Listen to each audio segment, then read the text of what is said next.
हम एक हैं, हम श्रेष्ठ हैं। राष्ट्रीय एकता दिवस पर शपथ। सरदार पटेल की जयंती पर एकता की शपथ। राष्ट्रीय एकता का सबसे बड़ा प्रतीक।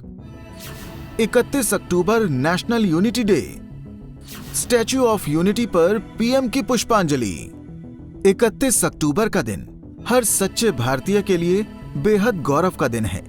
साल 1875 में इसी दिन भारतीय स्वतंत्रता सेनानी और लौह पुरुष कहे जाने वाले सरदार वल्लभ भाई पटेल का जन्म हुआ था। साल 2014 में सरदार वल्लभ भाई पटेल की 139वीं जयंती पर प्रधानमंत्री नरेंद्र मोदी की सरकार ने राष्ट्र की एकता, अखंडता और सुरक्षा को बनाए रखने के लिए 31 अक्टूबर को राष्ट्रीय एकता दिवस के रूप में मनाने की घोषणा की। तब से हर साल इस दिन को राष्ट्रीय एकता दिवस के तौर पर मनाया जाता है। भारत के बिस्मार्क सरदार वल्लभ भाई पटेल। यूं तो सरदार वल्लभ भाई पटेल किसी परिचय के मोहताज नहीं, हर भारतवासी के दिल में बसते हैं सरदार वल्लभ भाई पटेल। वो स्वतंत्र भारत के पहले गृह मंत्री थे। सरदार वल्लभ भाई पटेल ने स्वतंत्रता के बाद देश में रियासतों को एकीकृत करने में महत्वपूर्ण भूमिका निभाई थी। ऐसे समय में जब भारत की कई रियासतें विभाजित थीं, सरदार वल्लभ भाई पटेल ने अखंड भारत की परिकल्पना की और भारत की 565 रियासतों का एकीकरण कराया। उनकी इसी दिलेरी के लिए उन्हें लौह पुरुष का नाम दिया गया। इतिहास में उन्हें भारत का बिस्मार्क और भारत का मैजनी भी कहा गया। राष्ट्रीय एकता दिवस मनाना क्यों है जरूरी? देश में एकजुटता बनाए रखने के लिए और लोगों के बीच अनेकता में एकता की भावना स्थापित करने के लिए राष्ट्रीय एकता दिवस मनाना बेहद जरूरी है। हमारी आने वाली पीढ़ियां सरदार पटेल के विचारों को और राष्ट्र के प्रति उनके समर्पण को याद रखें। इसके लिए जरूरी है कि इस दिन को हम पर्व के तौर पर मनाएं और उन्हें याद करें।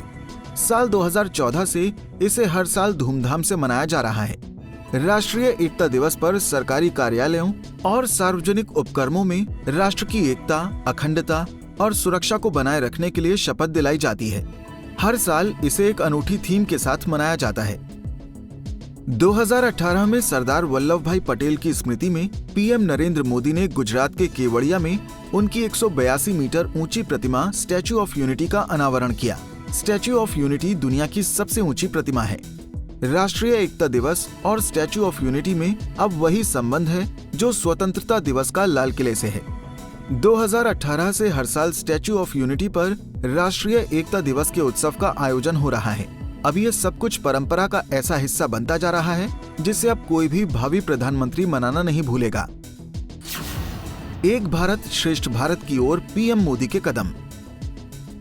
पिछले 8 सालों से जब से देश में बीजेपी की सरकार बनी है, राष्ट्रीय एकता दिवस धूमधाम से मनाया जाता है। हर साल की तरह इस साल भी पीएम ने स्टैच्यू ऑफ यूनिटी पर आयोजित राष्ट्रीय एकता दिवस परेड की अध्यक्षता की। पीएम मोदी ने इस खास मौके पर कहा, ये वो वर्ष है जब हमने आजादी के 75 वर्ष पूरे किए हैं। हम नए संकल्पों के साथ आगे बढ़ रहे हैं। अगर भारत के पास सरदार पटेल जैसा नेतृत्व ना होता तो क्या होता? अगर 550 से अधिक रियासतें एकजुट ना हुई होती तो क्या होता? हमारे ज्यादातर राजा रजवाड़े त्याग की पराकाष्ठा ना दिखाते तो आज हम जैसा भारत देख रहे हैं उसकी कल्पना तक नहीं कर पाते। ये कार्य सरदार पटेल ने ही सिद्ध किए हैं। पीएम नरेंद्र मोदी अपने लक्ष्य एक भारत श्रेष्ठ भारत की ओर लगातार बढ़ रहे हैं। देश को एकता में पिरोने का पीएम मोदी का ये कदम भी मील का पत्थर साबित हो रहा है। सरदार वल्लभ भाई पटेल ने देश के विभाजन के बाद देश की राजनीति को एकजुट करने के साथ साथ लोगों के दिलों को भी एकजुट किया था। राष्ट्रीय एकता की इन परंपराओं को निभाकर कुछ ऐसा ही प्रयास पीएम मोदी भी कर रहे हैं। राष्ट्रीय एकता दिवस मनाए जाने को लेकर आपके क्या विचार हैं? क्या इसे एक राष्ट्रीय पर्व के रूप में मनाना सही है? आप हमें अपने कमेंट्स में जरूर बताइएगा। Bureau report with news.